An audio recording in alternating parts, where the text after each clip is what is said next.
இந்த 16ஆம் அதிகாரத்தில் பார்க்கும்போது பொதுவாக நீதிமான்களுடைய வாழ்க்கை எப்படி இருக்கும், துன்மார்க்கனுடைய வாழ்க்கை எப்படி இருக்கும், அவனுடைய வார்த்தைகள் இவனுடைய வார்த்தைகள், அவனுடைய செயல்கள் இவனுடைய செயல்கள்.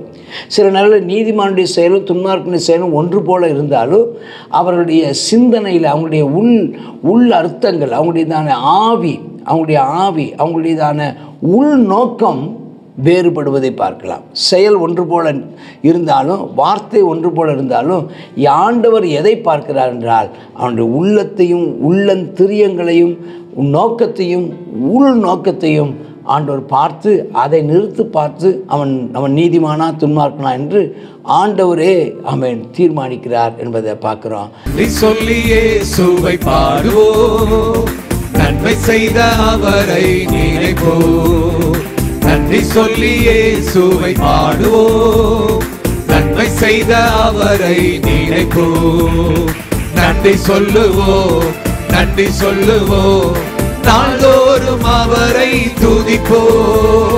நன்றி சொல்லுவோம், நன்றி சொல்லுவோம், நாள்தோறும் அவரை துதிப்போ. அல்லேலூயா அல்லேலூயா அல்லேலூயா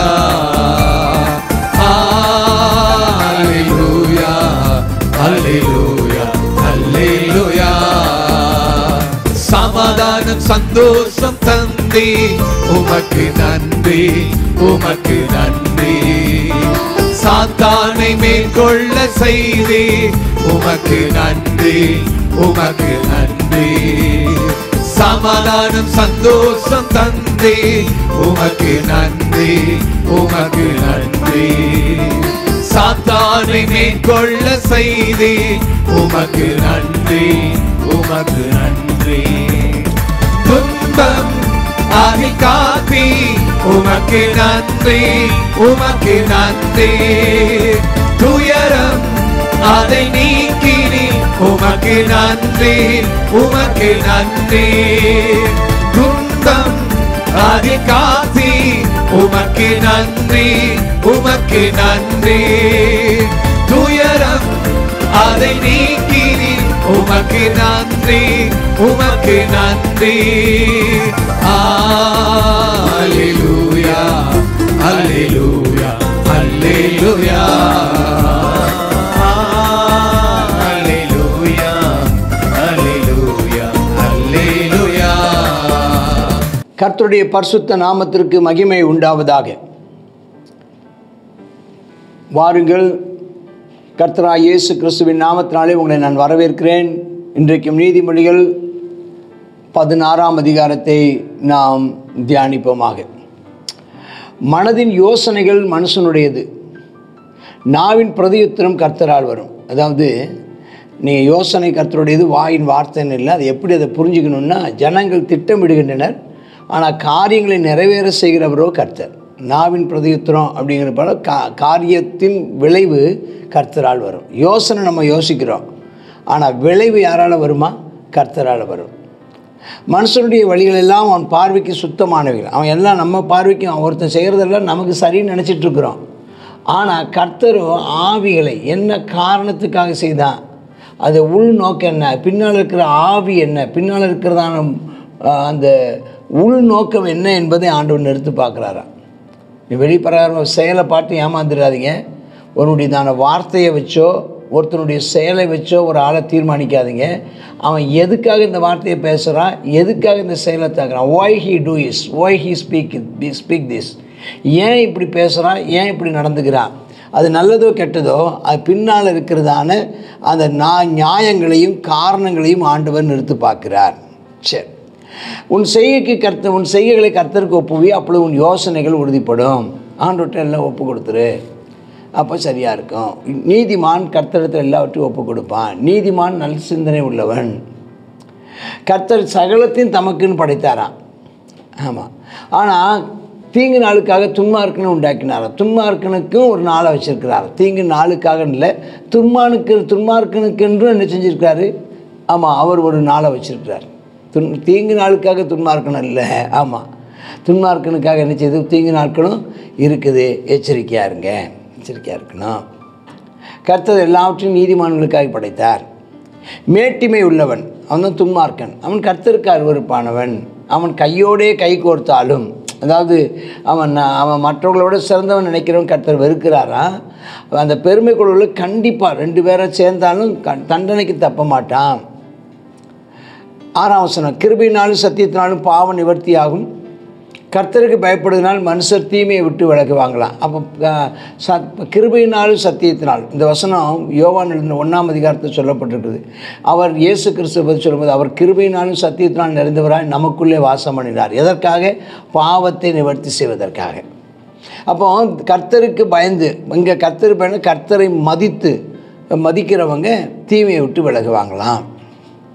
ஒருவனுடைய வழிகள் கர்த்தருக்கு பிரியமாக இருந்தால், நம்ம வழி கரெக்டாக ஆண்டவருக்கு முன்பதாக பிரியமானதை நம்ம செஞ்சுட்டு இருந்தோன்னா, நம்ம சத்துருக்கள் நம்மோடு சமாதானமாக முடிச்சு அவங்களாகவே நம்மகிட்ட சமாதானம் ஆகுவாங்களாம். நம்ம வழி மாத்திரம் கர்த்தரோடு உள்ள வழியை மாத்திரம் கரெக்டாக வச்சுக்கோங்க. சத்துருக்களை பற்றி கவலையே படாதீங்க, அவங்க தானாக அவங்கள்ட்ட சமாதானம் ஆகும்படி செய்வாராம். அடுத்தது 8ஆம் வசனத்தின்படி, அநியாயமாக வந்த அதிகமான வருமானத்திலும் நியாயமாய் வந்த கொஞ்சம் வருமானமே உத்தமம். அப்போது நிறைய வரணும்னு அநியாயமாக சேகரிக்கிறத விட கொஞ்சமான அளவு சொல்லுங்களா, அதாவது நம்ம நீதியாய் சம்பாதிக்கிறது தான் நல்லது. நேர்மையான சம்பாத்தியம்தான் நமக்கு நிலைச்சி நிற்கும், நிறைய வந்தாலும் நிற்காது. 9ஆம் வசனம், மனுஷனுடைய இருதயம் அவனுடைய வழியை யோசிக்கும், அவனுடைய நடைகளை உறுதிப்படுத்துகிறவர் கர்த்தர். நம்ம விரும்புகிறபடி எல்லாம் திட்டமிடலாம், அதான் 1ஆம் வசனம் அதைத்தான் சொல்லுது.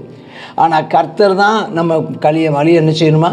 உறுதிப்படுத்த. அவர் தான் நமக்கு விளைவை தருகிறவர். ராஜாவின் உதடுகளில் திவ்ய வாக்கு. ராஜா உதடில் வர்றது என்னதெல்லாம்?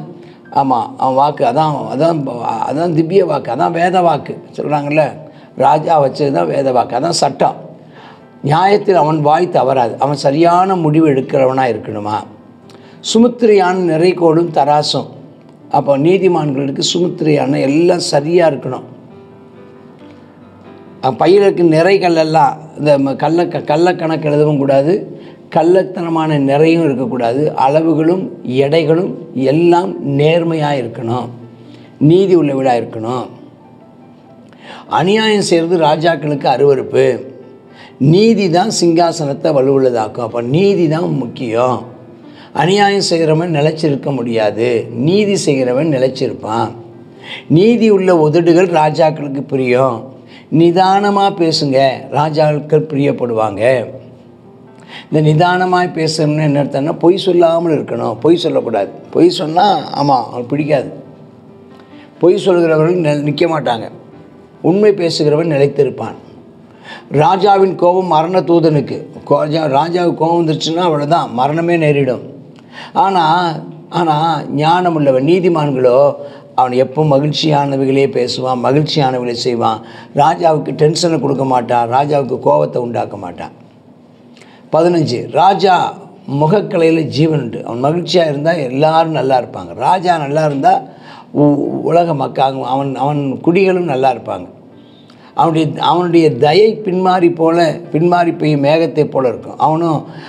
அவன் நல்ல வசந்த கால மழையை போல இருப்பானான். நீ 16 பொன்னை சம்பாதிப்பதை பார்க்கணும், ஞானத்தை சம்பாதிப்பது உத்தமம். வெள்ளியை சம்பாதிப்பதை பார்க்கணும், புத்தி. அப்போ எதை நம்ம சம்பாதிக்கணும்னா, நிறைய அறிவை கற்றுக்கொள்ளணும், ஞானத்தை கற்றுக்கொள்ளணும், நீதியை கற்றுக்கொள்ளணும், நேர்மையாக நடப்பதை கற்றுக்கொள்ளணும். இந்த பொண்ணு வெள்ளியும் அதில் அதாவது பணம் சம்பாதிக்கிறதுல குறியாக இருக்காதீங்க. ஆமென், ஸ்தோத்திரம். கற்றுக்கொள்வதில் குறியாக இருங்கள். 17, தீமையை விட்டு விலகுவது செம்மையானவர்களுக்கு சமனான பாதை. தன் நடையை கவனிக்கிறவன் தன் ஆத்மாவை காக்கிறான். அப்போ நீங்கள் ரொம்ப கவனமாக நடந்து கொள்ளுங்கள். உங்கள் வாழ்க்கையில், உங்கள் நடக்கையில், பேச்சில், அதில் ரொம்ப கவனமாக இருந்தீங்கன்னா நீங்கள் உங்களை தப்பு வச்சுக்குவீங்க. அகந்தை பெருமை வந்துச்சுன்னா அழிவு வந்துடும். மன மேட்டிமை வந்துருச்சுன்னா அழிவு வந்துடும். அதனால் கொஞ்சம் தலைக்கணம் வந்துருச்சுன்னா ஆமாம் ஸ்தோத்திரம், நம்ம கால் தடுமாறும். ஜாக்கிரதையாக இருங்க. அகங்காரிகளோடு கொள்ளை பொருளை பங்கிடுவதை பார்க்கணும், சிறுமையானவர்களோடு மனத்தாழ்மையாக இருப்பது நல்லது. ஆமாம், அகங்காரிகளோடு துன்மார்க்கனோடு இருக்கிறதை காட்டிலும் ஆமாம், நீதிமான்களோடு சிறுமையானவர்களோடு மனத்தாழ்மையாக இருப்பது நல்லது. விவேகத்தோடு ஞானத்தோடு காரியத்தை நடப்பிக்கிறவன் நன்மை பெறுவான். கர்த்தரை நம்புகிறவன் பாக்கியவான். இருதயத்தில் ஞானம் உள்ளவன், அதை நான் வாசிட்டே தான் போகிறேன். இருதயத்தில் ஞானம் உள்ளவன் விவேகி என்னப்படுவான். உதடுகளின் மதுரம் கல்வியை பெருக பண்ண. அப்போது நம்ம வார்த்தைகளை கவனமாக இருக்கணும். நம்முடைய திரும்ப அதே தான் வருது. கர்த்தருக்கு பயப்படுதல், கர்த்தரை நம்பி இருக்கிறவன் நீதிமான். நீதிமான் ஆமாம், அவன் ஜீவ ஊற்று போல இருப்பான். துன்மார்க்கன் மதியீனமாக நடப்பான். நீதிமானுடைய இருதயம் வாய்க்கு அறிவை கொடுக்கும். அவன் கல்வியை பெற்றுக்கொள்வான். அவன் சொற்கள் தேன்கூடு போல இருக்கும். அவன் எலும்புகளுக்கு அவன் சுகத்தை தருவான். ஆனால் அதே சமயம் துன்மார்க்கனுக்கு அவன் செய்கிறதெல்லாம் சரின்னு நினைப்பான். ஆனால் அவனுடைய முடிவு மரண வழி. ஆமாம். அப்போ நம்ம என்ன செய்யணும்னா, ஒரு நீதிமானாக வாழ நம்ம பிரயாசப்படணும். 26ஆம் வசனம் சொல்லுது பாருங்கள், உழைக்கணும். மனுஷன் உழைச்சாதான் சாப்பிட முடியும். உழைப்பு தான் செயலை தரும். ஆனால் துன்மார்க்கன் சோம்பேறித்தனமாக இருக்கிறான். அவன் அவன் அவன் என்ன செய்கிறான்னா, ஏதாவது கிண்டி விடுகிறான், தூண்டி விடுகிறான். அவன் எரிகிற அக்கினி போன்று தன் உதடுகளில் இருக்குது. இதை வச்ச உடனே இந்த வசனத்தை வச்சு சொல்லுவாங்க, அவன் வாயில் அக்கினி இருக்குதுன்னு அந்த பீடி சிகரெட்டை சொல்கிறாங்க. அவன் எரிகிற அக்கினி போன்று தன் உதடுகளில் இருக்குதுன்னு. ஆனால் என்னென்னா, அவனுடைய வார்த்தை நெருப்பு போல் இருக்குமா. அதான் அர்த்தம். மாறுபாடு உள்ள துன்மார்க்கன் மாறுபாடு உள்ளவன் சண்டையை கிளப்பி விடுறான், கோல் சொல்கிறான், இந்த பிராண சிநேகிதரையும் பிரித்து விட்டுருவானான். இந்த துன்மார்க்கன் கொடுமையை செய்கிறவன். அவன் அயலானுக்கு நயங்காட்டி அவனை நலமில்லாத வழியில் நடக்க பண்ணி அவனை தடுமாற பண்ணுவான். அவன் மாறுபாடவனை யோசிப்பான். அவன் கண்கள் மூடி தீமையை செய்யும்படி தன் உதடுகளை கடிக்கிறானா வேண்டாம். ஆனால் நீதியின் வழியில் நடக்கிற, நீண்டகால நீதியில் நடந்து அதில் நரைமயிர், அதில் வயசானவங்க, நீதிமான்கள் ரொம்ப பிரயோஜனமானவங்க. ஒரு பலசாலியை விட ஒரு நீதிமான், ஒரு ஞானவான் உத்தமனா, அவன்தான் உத்தமன். ஒரு பட்டணத்தையே நகரத்தையே ஆள்வதை விட நம்மை அடக்கி ஆள்வது பெருசு. இந்த லீடர்ஷிப்பில் சொல்லுவாங்க, மற்றவர்களை கட்டுப்படுத்துவது தலைமைத்துவம் அல்ல, தன்னைத்தானே கட்டுப்படுத்தி கொடுக்கிறவன் தான் தலைவனா. மற்றவர்களை ஒழுங்குபடுத்துகிறவன் ஸ்தோத்திரம், மற்றவங்களை ஒழுங்குபடுத்துகிறவன், மற்றவங்களை ஒழுக்கத்துக்குள் நடத்துகிறவன் தலைவன் அல்ல, தனக்குத்தானே சுய ஒழுக்கத்தோடும் தனக்குத்தானே கட்டுப்படுத்தி கொடுக்கிறவன் தான் தலைவனா. அவன் தான் நீதிமான். சரி, கடைசியாக உள்ளது, ஜனங்கள் குலுக்கல் சீட்டு மூலம் முடிவெடுக்கிறார்கள். ஆனால் அனைத்து முடிவுகளும் தேவனிடந்தே வருகிறது. நம்ம குலுக்கல் சீட்டு மடியில் போடப்படும், காரிய சித்தியோ கர்த்தரால் வரும். அப்போ சொன்ன இந்த சீட்டு போடுறது நல்லதா அப்படின்னு நிறைய பேர் இந்த வசனத்தை வச்சு சொல்லுவாங்க. ஏதாவது ஒன்று போடணும், போகலாம் போக வேண்டாம் அப்படின்னு ரெண்டு எழுதி போட்டு சீட்டு போட்டு கண்ணை மூடி ஜெபம் பண்ணி எடுத்து அது என்ன சொல்லுதோ அப்படி செய்கிறது. அது நமக்கு இப்போ அது தேவையில்லை. நமக்கு ஆண்டு நல்ல ஆலோசனைகளை தந்திருக்கிறாரு. நமக்கு வேத வசனம் இருக்குது, அதில் செய்யணும். ஆனால் என்னென்னா, அப்படி முடிவெடுக்கிறாங்க. ஆனால் நாம் அப்படி அல்ல. நம்ம தேவனுடைய சமூகத்தில் காத்திருந்து முடிவெடுக்க கர்த்தர் நமக்கு கிருபை தருவாராக. ஞானமுள்ள முடிவு, நீதியான முடிவை எடுக்க கர்த்தர் அனுக்கிரகம் பண்ணுவாராக. அப்போது இந்த 16ஆம் அதிகாரத்தில் பார்க்கும்போது பொதுவாக நீதிமான்களுடைய வாழ்க்கை எப்படி இருக்கும், துன்மார்க்கனுடைய வாழ்க்கை எப்படி இருக்கும், அவனுடைய வார்த்தைகள் இவனுடைய வார்த்தைகள், அவனுடைய செயல்கள் இவனுடைய செயல்கள். சில நேரத்தில் நீதிமானுடைய செயலும் துன்மார்க்கனுடைய செயலும் ஒன்று போல இருந்தாலும் அவர்களுடைய சிந்தனையில் அவங்களுடைய உள் அர்த்தங்கள், அவங்களுடையதான ஆவி, அவங்களுடையதான உள் நோக்கம் வேறுபடுவதை பார்க்கலாம். செயல் ஒன்று போல இருந்தாலும், வார்த்தை ஒன்று போல இருந்தாலும், ஆண்டவர் எதை பார்க்கிறார் என்றால் அவனுடைய உள்ளத்தையும் உள்ளந்திரியங்களையும் நோக்கத்தையும் உள் நோக்கத்தையும் ஆண்டவர் பார்த்து அதை பார்த்து அவன் நீதிமானா துன்மார்க்கனா என்று ஆண்டவரே அவன் தீர்மானிக்கிறார் என்பதை பார்க்குறோம். கர்த்தர் காரியங்களை வாய்க்க பண்ணுகிறவர். 1ஆம் வசனத்தை பார்க்கும்போது எல்லாம் நாம் பல காரியங்களை செய்யலாம், பல திட்டமிடலாம், பல யோசிக்கலாம், எல்லாம் பண்ணினாலும் வாய்க்க பண்ணுகிறவர் கர்த்தர். ஆமேன், ஆமேன். God bless you. கர்த்தருடைய பரிசுத்த நாமம் மகிமைப்படுவதாக. நீதிமொழிகள் 16வது அதிகாரம். இந்த 16வது அதிகாரத்தில் ஒருவனுடைய வழிகள் கர்த்தருக்கு பிரியமாக இருந்தால் என்ன செய்வாங்க, சத்துருக்களும் அவனோட ஸ்நேகமாகும்படி செய்வார்னு சொல்லி பார்க்குறோம். அவன் நம்ம ஏசப்பாக்கு பிரியமாக நடந்தால் நமக்கு சத்துருக்கள் இருக்க மாட்டாங்க. பொன்னை சம்பாதிக்கிறது காட்டிலும் ஞானமாய் நடக்கிறது ரொம்ப அவசியம். ஞானத்தை சம்பாதிக்கிறது அவசியம். அகந்தையும் மனமேட்டியுமே ஒரு மனுஷனுக்குள்ளே வந்துருச்சுன்னா அது அழிவுக்கும் விழுதலுக்கும் ஏதுவாக இருக்கும். ஆகையினால எப்பொழுதுமே நம்முடைய தான வாழ்க்கையில் அகந்தை வரக்கூடாது, மனமேட்டியுமே வராதபடி கர்த்தர் நம்மை காப்பாராக. அடுத்ததாக, நீடிய சாந்தம் உள்ளவன் உத்தமன், தன் மனதை அடக்குகிறவன் உத்தமன். எப்படி? பலவானை பார்க்கலாம், பட்டணத்தை பிடிக்கிற பெரிய பராக்கிரமசாலியை பார்க்கலாம், தன்னுடைய மனதை அடக்குகிறான் அவ்வளவு பராக்கிரமசாலி, அதை காட்டிலும் பராக்கிரமசாலி. ஆகையினால் இந்த நாளிலும் கர்த்தர் இப்படிப்பட்ட காரியங்களில் ஞானமாய் நடக்க கிருபை தர முடியாது ஜெபம் ஐயசப்பா ஸ்தோத்திரம் ஆண்டவரே. இந்த நாளிலும் ஆமெனப்பா நம்முடைய சமூகத்தில் நாங்கள் வைக்கிறோம். அப்பா, நாங்கள் உமக்கு பிரியமாய் நடக்க உதவி செய்யுங்க.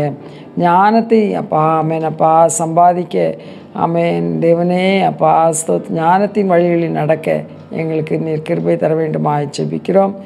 அப்பா, எங்களுடைய வாழ்க்கையில் எந்த விதத்திலும் அகந்தையோ மனமேட்டியுமே வந்து விடாதபடிக்கு தாழ்ந்து சிந்தை உள்ளவர்களாக தாழ்மையாக நடந்து கொள்ள எங்களுக்கு கிருபை தருவீராக. அப்பா ஸ்தோத்திரம்ப்பா ஆமென் ஆண்டவரே. நல்ல நீடிய சாந்தத்தை தாங்க ஆமென். எங்களுடைய மனதை அடக்கத்தக்கதான அப்பா ஸ்தோத்திரம் ஆண்டவரே ஆமெனப்பா ஒரு நல்ல குணத்தையும் ஆமெனப்பா பொறுமையும் நீடிய பொறுமையும் ஆமென் நிதானத்தை எங்களுக்கு தந்தரல வேண்டுமாய் ஜெபிக்கிறோம். அப்பா ஸ்தோத்திரம் ஆண்டவரே. இந்த நாளிலும் உமக்கு பயந்து நடக்க உம்மை நம்புகிறவர்கள் பாக்கியவான்கள் என்று சொல்லப்பட்டபடி உண்மையே நம்பி நடக்க கிருபை தாரும். இயேசுவின் நாமத்தில் ஜெபிக்கிறோம் நல்ல பிதாவே. ஆமென் ஆமென்.